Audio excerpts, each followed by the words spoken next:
Hello guys, स्वागत है आपका अपने यूट्यूब चैनल स्टडी विद अमन कुल में। आज हम क्लास 9 के बच्चों के लिए हिंदी का आपका जो सैम्पल पेपर है वो लाए हैं टर्म 1 के एग्जामिनेशन के लिए।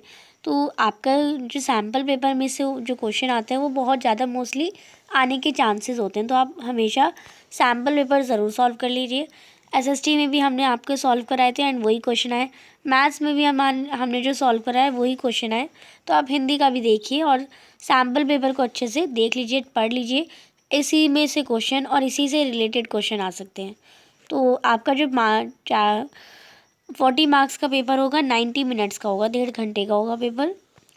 अब इस प्रश्न पत्र में सबसे पहले इसके निर्देश देख लेते हैं। 3 खंड होंगे, यानी 3 सेक्शन होंगे, ए बी और सी, ख ग घ। अब प्रश्न पत्र में आपको कुल 10 वस्तुपरक प्रश्न पूछे जाएंगे और सभी प्रश्न में आपको एमसीक्यू मतलब चॉइसेस भी दे दी जाएंगी। खंड का में आपको 20 प्रश्न दिए जाएंगे। आपको निर्देशों का पालन करते हुए सिर्फ 10 प्रश्नों के उत्तर देने हैं। खंड खा में भी आपको 20 प्रश्न दिए जाएंगे, उसमें सिर्फ आपको 16 का आंसर करना है। और खंड गा में आपको 14 प्रश्न दिए जाएंगे और सभी क्वेश्चन आपको करने हैं। तो आप देखिए टोटल आपके 40 क्वेश्चन हो जाएंगे। तो 50 में से 50 क्वेश्चन दे दिए जाएंगे और आपको उसमें से 40 तो अटेम्प्ट करने ही हैं। और सही उत्तर के आगे आपको गोले को काला करना है OMR शीट में। अब आपका जो खंड का है, जो कि आपका 10 नंबर का करना है आपको, उसमें सबसे पहले आपको अपठित अंश दे रखा है। ऐसा अंश जो आपने नहीं पढ़ा। अब इस अंश को आपको पढ़ना है, पहले पढ़ेंगे तभी क्वेश्चन के आंसर करेंगे, तभी आपको अच्छे से समझ आएगा और ढूंढेंगे। बट हम आपको डायरेक्ट आंसर करवाएंगे इसमें। पर आपको क्या करना है, पेपर में अभी भी इसे भी आप स्क्रीनशॉट लेके पढ़ सकते हैं, सैम्पल पेपर में भी और आपको अपने पेपर में भी अच्छे से उसे पढ़ना है और देन आंसर करना है। प्रकृति अपना रूप रंग किसके अनुसार बदल लेती है? तो वो स्थान के अनुसार बदल लेती है। ये हमारा कोई आंसर हम अपने तरफ से नहीं दे रहे, हमें पैसेज को देख के ही आंसर देना है। तो पैसेज में स्थान है, मैंने पढ़ लिया पैसेज, तो आप भी पढ़ेंगे तब करेंगे। सांस लेने के लिए हमें किस चीज़ की आवश्यकता होती है? तो सांस लेने के लिए हमें ऑक्सीजन की आवश्यकता होती है। ऑप्शन आपको बाकी दे रखे हैं। धरती को प्रकृति के सौंदर्य से वंचित कौन कर रहा है? तो प्रकृति का जो दहन हो रहा है वो सौंदर्य से वंचित कर रहा है। चौथा जो प्रश्न है, हमारे जीवन में संतुलन के लिए क्या आवश्यक है? तो प्रकृति में संतुलन होगा तो हमारे जीवन में संतुलन होगा। तो आपका इसमें ग ऑप्शन करेक्ट हो जाएगा। धरती की सुंदरता किसके कारण है? तो जो धरती की सुंदरता है वो प्रकृति के कारण है, तो इसमें भी आपका ग ऑप्शन करेक्ट हो जाएगा। अब पहले क्वेश्चन जो आपको दे रखा था उसमें आपको अथवा भी दे रखा है, यानी वो अगर आपको फर्स्ट क्वेश्चन नहीं करना तो आप ये सेकंड वाला कर सकते हैं। ये नहीं कि दोनों नहीं करने, आपको बस एक करना है इसमें से। तो इसी से रिलेटेड भी कुछ क्वेश्चन दिए गए हैं। अब मैं आपको यहाँ दोनों सॉल्व करवा रही हूँ, क्योंकि फर्स्ट और उसका अथवा भी दोनों मैं सॉल्व करा रही हूँ, क्योंकि आपको दोनों की प्रिपेयर हो जाए। दोनों में से कोई एक भी अगर आ भी गया तो आपको दोनों आने चाहिए, पर आपको करना सिर्फ एक ही है। शिक्षा मनुष्य को किसकी पहचान कराती है? तो शिक्षा मनुष्य को सत्य की पहचान कराती है। तो ये पैसेज में बताया गया है। सेकेंड है, प्रौढ़ से क्या अभिप्राय है? तो प्रौढ़ से अभिप्राय है जिसकी आयु 25 वर्ष से अधिक हो। तीसरा प्रश्न है, यकी आयु वाले व्यक्तियों को दी जाने वाली शिक्षा को किस नाम से जानते हैं? तो पकी आयु वाले, तो हम उसे पौढ़ शिक्षा से जानते हैं। आज के प्रगतिशील युग में समय के साथ कौन नहीं चल सकता? तो अशिक्षित व्यक्ति समय के साथ नहीं चल सकता। पांचवा जो प्रश्न है, योग्यता के साथ साथ समय पूछ व्यक्ति किसकी सहायता से पैदा कर सकता है? तो वो शिक्षा की सहायता से पैदा कर सकता है। अब यहाँ पे आपने क्या करा, अपठित गद्यांश करा यानी अंश करा। अब हम अपठित पद्यांश करेंगे यानी काव्यांश। 2 काव्यांश दिए गए हैं, किसी एक काव्यांश को आपको पढ़ना है और उसके सही विकल्प का उत्तर देना है। तो इस काव्यांश को भी आप पढ़ेंगे, जैसे शेषव के सुंदर प्रभात का, ये पूरा आपको काव्यांश पढ़ना है। और इसमें जो पहले पढ़ेंगे देन इसके आंसर कोशिश करेंगे करने की। कवि को कौन सी विरक्ति सिखाने के लिए नहीं आई? तो जग झूठा है, तो ये सिखाने को नहीं आई। दुश्मनों की पहचान कराने के लिए कौन नहीं आने पाई?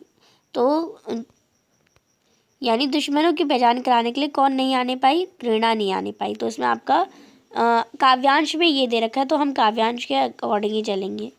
तीसरा प्रश्न है, कवि को जीवन में, कवि आएगा यहाँ पे, कवि को जीवन में रुलाने के लिए कौन नहीं आई, तो निराशा नहीं आई। तो चैनल को सब्सक्राइब नहीं किया तो प्लीज़ चैनल को सब्सक्राइब भी कर दें आपके, क्योंकि इसी से रिलेटेड क्वेश्चन आएंगे और हम आपके लिए इतनी मेहनत कर रहे हैं, तो चैनल को सब्सक्राइब ज़रूर करें और जल्दी से इस वीडियो को लाइक भी कर दीजिए। अब चौथा प्रश्न है, आकांक्षा, उत्साह और प्रेम का कर्म कर्म से कवि ने क्या दिखाया, प्रकाश दिखाया। तो आप इसमें का जो आपका ऑप्शन है प्रकाश। यौवन की मादक लाली में कवि ने उल्लास देखा है, तो ये जीवन का उल्लास देखा है, तो इसमें आपका ग ऑप्शन आ जाएगा। अब काव्यांश भी आपको दो रखे हैं, ये भी आपका अथवा का काव्यांश है, यानी आप ऊपर वाला काव्यांश नहीं करेंगे तो आप ये वाला कर सकते हैं। तो इसे पढ़िएगा एंड देन आंसर करिएगा। तो ये दे रखे हैं। पहला प्रश्न है इसमें, पोस्ट करो को अंजलि में भरकर कवि कहाँ लाना चाहते हैं, तो पोस्ट करो को वो घर लाना चाहते हैं, तो इसमें आपका घर आ जाएगा।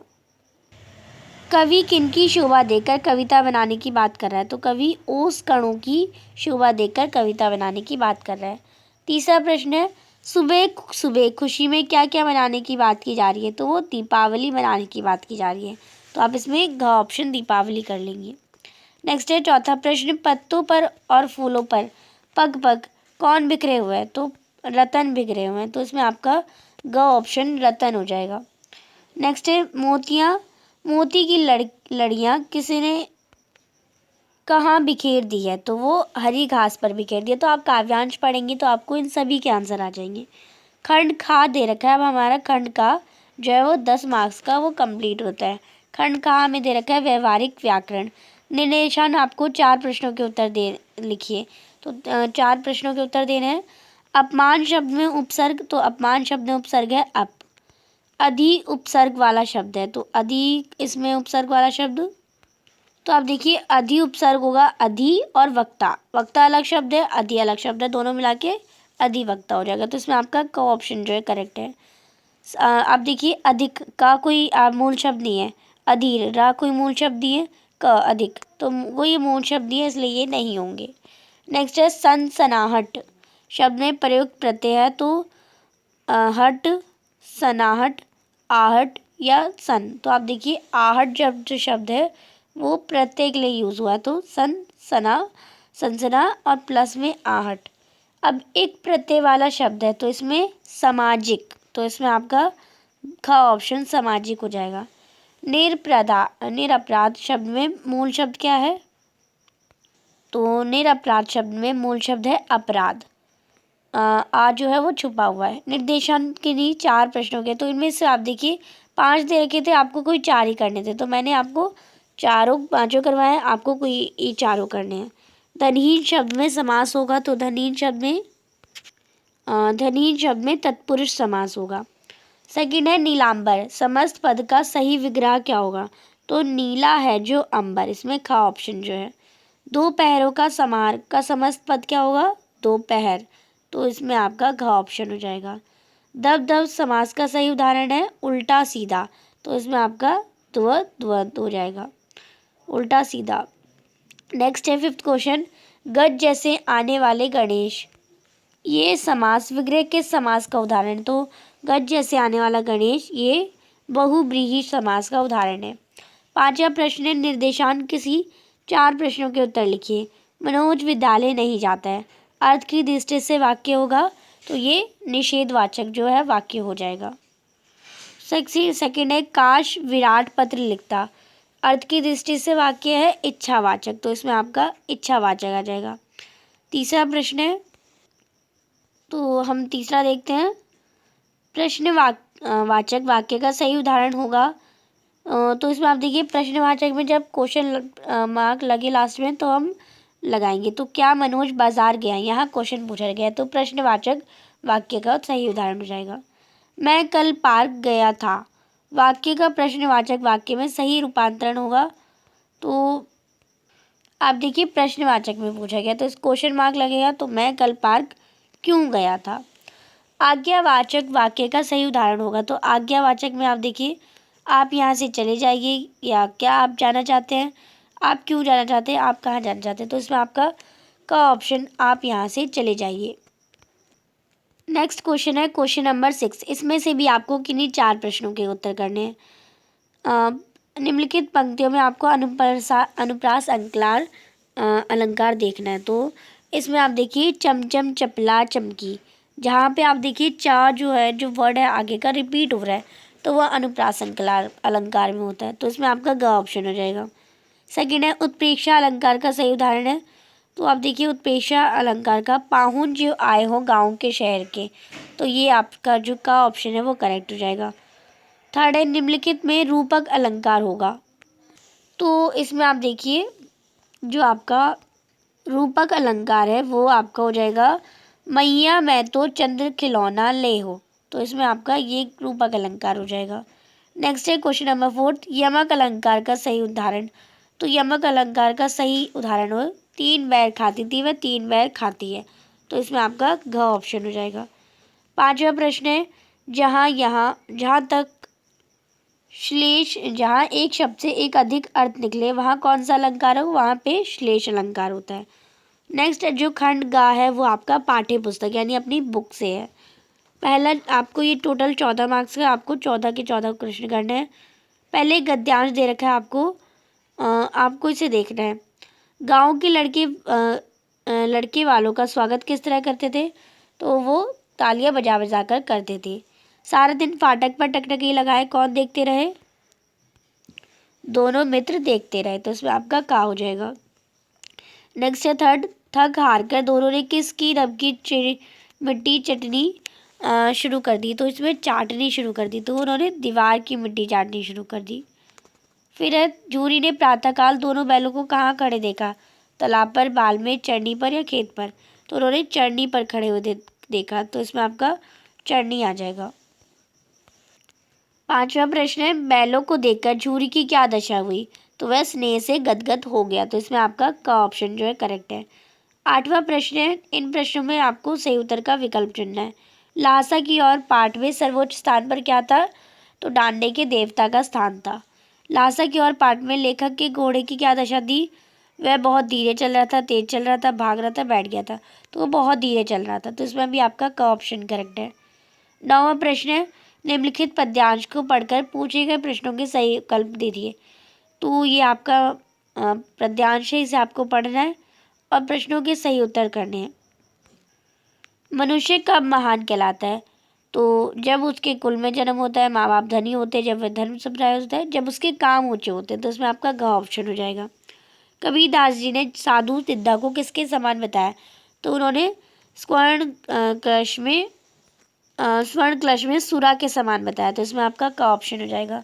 कबीरदास जी को काबा किसके समान बता रहे हैं, तो वो काबा काशी के समान बता रहे हैं। तो इसमें आपका काशी आ जाएगा। नेक्स्ट है, कबीरदास जी को ढूंढते हुए फिर रहे हैं। तो किसे ढूंढते हुए फिर रहे हैं, वो प्रेमी को ढूंढते हुए फिर रहे हैं। फिर 5वां प्रश्न है, हंस कहाँ के जल में किल्लोर कर रहा है, तो वो मानसरोवर के जल में किल्लोर कर रहा है। 10वां प्रश्न है, वाक कविता में कच्चे धागे की रस्सी की तुलना किससे की गई है, तो कच्चे धागे की जो तुलना है वो सांसों से की गई है। वाक कविता में नाव किसे माना गया है, तो जीवन को नाव माना गया है। तो इसमें आपका गा हो जाएगा। तो ये आपका सैम्पल पेपर था। आई होप आपको अच्छे से समझ आ गया होगा। चैनल को अभी तक सब्सक्राइब नहीं किया तो प्लीज़ मेरे चैनल को सब्सक्राइब ज़रूर करें, और ये वीडियो अच्छी लगी तो प्लीज़ लाइक करिएगा। और सेकंड सैम्पल पेपर भी आपका हिंदी का चैनल पे डल चुका है, तो आप उसे भी देख लीजिए।